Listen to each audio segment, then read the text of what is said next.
GW fuse here, that's for grip warmer. So I plugged it in, I turned it on, and I powered it up, and I blew the fuse. So I'm like, oh shoot, right? What did I do? You have flashers. Do a what? Yeah, I still got to put the flashers on. Hello everybody, welcome back to another episode of It's a Dyer Thing. Rob Dyer here. Nope. Blah. Take two. Hello everybody, welcome back to another episode of It's a Dyer Thing. Rob here, and actually today we're going to do something a little bit different, which is going to be super cool. I am down at John's place. As you can see, I'm in a garage, which is so awesome.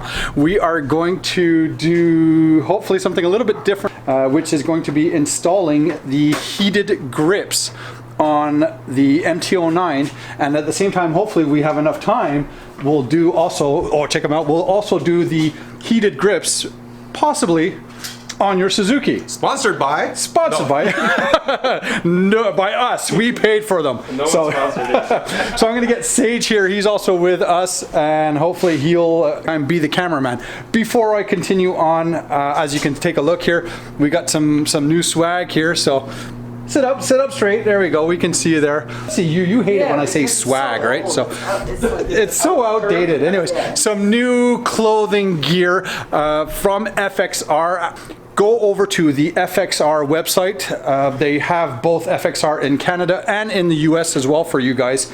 Check out their gear, check out their clothing. They have everything from motorcycle gear as much as they have it for just lifestyle and snowmobile. And so give them a look.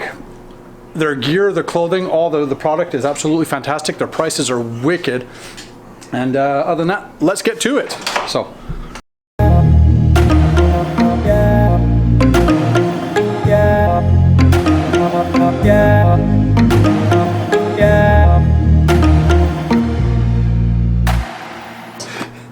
All right, so like I said, we are going to attempt to install the heated grips. Now these heated grips actually are, yes, Yamaha, but they are also still universal.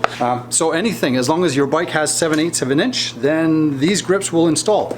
The nice thing about these grips here from Yamaha, on specific models only, which would be such as the MT09 or FZ09 from 2017 till the newer models, there is an additional wiring kit that you can buy, and again, check through your local Yamaha dealerships or the Yamaha website.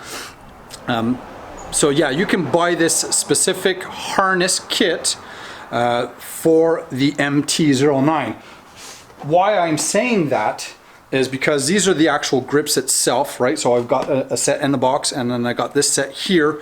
So these are the actual grips itself, and the way they connect to each other, right? So they got this connection like that, as an example here, blah. All right, so this now grip left and grip right are connected together, and then this connection here will go to your power source.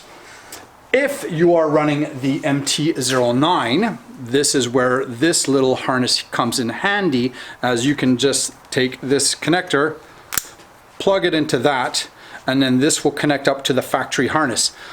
To find out where the factory harness is, remember, go back to one of my previous videos that I showed you on the MT09, where we had the two connectors there on the one side, which was for your auxiliary and the heated grips, and then on the right hand side was the other connection for your lights. So this is how we're going to connect the heated grips on this MT09. Whereas if you did not have an MT09 or did not have a Yamaha as per se, you will receive this harness in the package, which is a universal harness. So again, doesn't mean you have to have a Yamaha in order to use these grips. And I'll show you one super nice thing about these grips once I get this undone. So basically there you go. So it takes the same connector that connects to the grips, and then this here just connects up to your battery, direct source to your battery. People say, oh yeah, but direct source to the battery, that means I don't need the ignition, and then the grips can go on at any time, and then people will drain my battery. Yes, on certain aspects that could be possible. However, these guys have a safety mechanism built into the grip that it reads the voltage off of your battery, and if it finds that there is no charge going into it and it's just draining your battery, it will go to an automatic safety shutoff. So that's super not only important, but it's a great function, a great feature to have. The nice thing about these grips here, you can take a look, is the controller, the heat controller, is actually integrated into the grip itself. And with the shape of the grip, it actually molds onto your hand super nice. So you're not actually losing grip length because of the molding. However, you do have quick, easy access without actually having to remove your hand off of the grip, where some other named brands out there, you have a separate control module or a separate temperature controller elsewhere on the bike. So let's get these guys installed. It turned off, so. Yeah, Okay, now it's take recording. 5. All right, so we're now just at the point where I have removed the bar ends, and we're just about to remove the grips here. So there are a couple of different ways that you can remove grips. Either you can take a knife and you can cut it, you can take an air hose and kind of press it out, or what we've done, kind of taken a screwdriver and we kind of just messed around and being able to kind of pull it through, right? So I'm about to say screw that. Do you want a longer screwdriver and see if that helps? No, let's take a knife.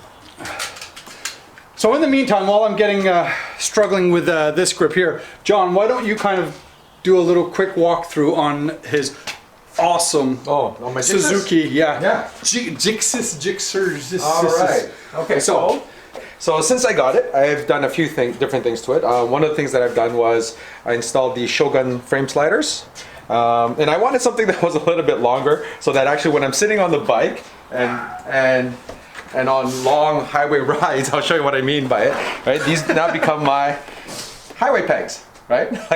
like the days when I used to ride a cruiser. So they're the Shogun frame sliders, and I'm not sure, I think Now these kinds of things that you've all ordered this through kind of like an Amazon, AliExpress? Yeah, so it's half of Amazon, half eBay, and then I also got some from TST Industries. All right, so we got sliders. And then we got the swing arm sliders back here. But I kind of wanted it so that I can put it up and clean my chain and so on, and just take care of the bike, general maintenance and so forth, right? So you've had this bike now for almost 2 months? Yeah, something like that. Started riding it? Yeah, a couple times. I've just been a little busy, and the weather hasn't been cooperating anyway, right? Gotta love us Canada, right? Yeah, for sure. Yeah, and what else? Oh yeah, I got the ram mount, but that's not a big deal. And then I got a double bubble shield. Yeah, windshield. You are still working on a couple special projects on this. John kind of started tinkering around with the headlights on this. Oh, right. So yeah, you let them know. Yeah, I actually left this for this video, so you guys can decide what you guys prefer. So if you look on this side here, that would be the stock, I guess, kind of headlight setup. And then what I did on the other side was I actually applied a tint to the bottom portion of that. So, a lot of people have said that this bike kind of looks like an Angry Bird, right? So, this is my attempt to try to, I guess, maybe make it not look so much like an Angry Bird, right? But anyway, so I did this thing where I tinted this, and you just have to be patient, use a heat gun, and just kind of go through it. This is the very first time I've ever tinted anything, so if I can do it, I'm sure everybody out there on YouTube land can do it as well. And that's just a regular vinyl that you used? Yeah, so actually I'll show you. Here. Just like a, so like a wrap, I guess? Or? Yeah. So this is, it's called Scotch print. Okay. Okay. So and just a regular vinyl that you can buy at a speed shop or a car. Yeah, exactly. Supply. So you just kind of like line it up, something like this. Kind of draw out what you want as your kind of the shape that you want, and then make some initial cuts, and then you just kind of cut and go as you progress. Definitely changes the whole characteristics of the bike. I mean, so then you get rid of this part here, which I didn't really like this part, so because it has no function for it anyway. There's no indicator in there or it anything. should have been right? made where there was a, you know, where there's a flasher, or, you know, make it where there's a plug where you can actually add something to it, right? Right. So, but as it is, there's nothing there. So I like the finish. Yeah, so I did that, and so anyway, you know what? You guys can comment and see what you guys let like us know better. what you think on this. This is absolutely fantastic. On my perspective, I think you like that too. I just like that finish, but do let us know. I'll leave it like that for now, and then well, I mean, like I'll finish off the other side. Or if they don't comment, then he's got to ride all summer long with it. Yeah. Wifey's waiting for you because you got food there. Where? I don't know. I thought I seen a wife walking around with some food there. Oh no, yeah, she's there. She's just probably inspecting my gardening work. Oh, out okay. there, So making sure you get back to work. Yeah. All right. So now I've actually removed the grips both sides. So on the one side, I've did it the proper way where I've removed it. On the other side now, I've actually cut it. So I'm going to get to that part there, and then we'll start routing the wires and get it connected onto the bike, and keep on taking it on. All right. Before I press it in, I want to make sure that my cable coming down is properly aligned, right? I don't want to create any issues, right? So I think that's probably pretty good where it is. And once I go in, there we go. So that's good. So this way, at any point when I'm hitting my brake, I'm not gonna interfere with that, right? So this side, just due to the fact that the way it's shaped here, as you can see, take very close attention, that portion there, it's really thin. That's right about where the clutch lever actually comes and connects, right? So you want to get as much clearance as you can with that there. So if you're over too much, the clutch can actually come up and strike that, or if you're too low, right? If you're too this way. So you just got to really make sure on that. And this one is going to definitely be a little bit harder to put in. So let's get this all hopefully set up. Hopefully I don't need... It's going to... yeah, watch the glue there. Yeah. It's on the inside. If I could...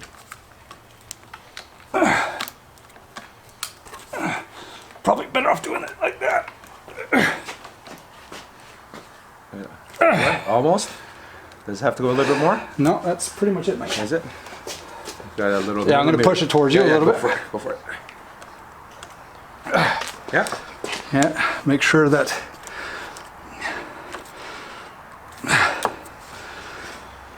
we clear everything, right? Yeah, So, absolutely. so we'll be good on that. There we go. I'm out of breath. I need to go back to the gym. There we go. For the most part. Very good. Now let's just route the wires, get it connected, and then we have to set the setting for the engine size, because that's another thing that you get to do with this grip. Depending on the engines, you can adjust the amount of wattage that is used from this grips. So let's get that done too. So as you can see, I finally finished installing the grips itself. I put the bar ends back on. Now I've routed the actual connector or the wire harness down on each side of the bar here. Connected them both up into this here, so I'll get some zip ties onto that. Hopefully you can see this. Now this is where the actual special harness for the MT09 comes into play, where that kind of routes up inside to here. Removed the little side cover here that you'd seen, and now I'm just kind of making a little tidy routing of wires here, just to kind of make sure it's all connected. Alright, it is Come over here, recording. and this way we can get some light onto me. It as is well. recording. You are recording. All right. So after a small technical glitch here, if you want to come and take a look here on the side, which is really deceiving. So if you can see, and hopefully the light is light enough here. So if you take a look, this white connector here is the connector from the heated grips. And then there's this gray connector right in here. You can take a look. That's from the auxiliary. However, that's connected to the white original port on the bike. And then this one here is connected to the gray. So you're supposed to be color coded when it comes to your auxiliary or accessories from Yamaha. There's a slight hiccup with this because when I went to go and install it, as soon as I powered it up and I ran the engine, I blew a fuse. So there's two places that you can check for the fuses on this bike here. One is on the right side behind the side cover like this, and then the other ones were underneath the seat. If you look on the side of the cover here, come around, you can see there is the special fuse here called GW, right? So there's the fuse box. GW fuse here, that's for grip warmer. So I plugged it in, I turned it on, and I powered it up, and I blew the fuse. So I'm like, oh shoot, right? What did I do? So I went to go and check this fuse, and the fuse was actually okay. It wasn't burnt. So I'm like, well, then that's not right because I color-coded the connectors, and they didn't work. I followed the fuse and found out the fuse that was burnt was actually the one that would have normally been burnt out for my DC power source here.